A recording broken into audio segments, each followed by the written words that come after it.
நீயும் போய் ஆம்பளையா பிறந்துட்டியடா. என்ன பண்ண போறியோ வாழ்க்கையில?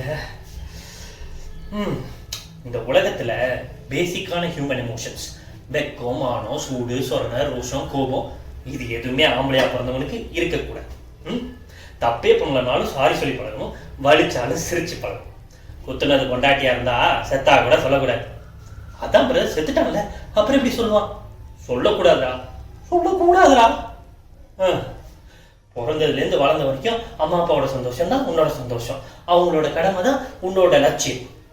புரியுதா? அதுக்கப்புறம் பாஸ், அவனோட லட்சியம் தான் உன்னோட டார்கெட். அதுக்கப்புறம் கஷ்டப்பட்டு கடன் பட்டு லோல் பட்டு ஒரு பொண்ணை கல்யாணம் பண்ணா அவனோட சந்தோஷம் தான் நம்ம சந்தோஷம். அதுதான் இல்லை, அவளுக்கு மட்டும்தான் சந்தோஷம். நமக்கு டைம், அதுக்கெல்லாம் எங்க டைம் இருக்கு? இல்லை, கிடையாது. சரி, சந்தோஷத்தை கொடுங்க, அதை நான் பெருசா எதிர்பார்க்கறது இல்லை. எதுக்கெல்லாம் சண்டை வருது ஏமா? சம்பாதிக்கலன்னு சண்டை, சம்பாதிச்சோம்னா அவங்க எக்ஸ்பெக்டேஷனுக்கு ஏற்ற மாதிரி சம்பாதிக்கலன்னு சண்டை, மாசமானா எதுக்கெல்லாம் செலவு பண்ணலான்னு சண்டை, மாச கடைசியில சம்பாதிச்ச காசு சுத்தமா இல்லையேன்னு சண்டை. இப்படி எல்லாம் போய்கிட்டு இருக்கு.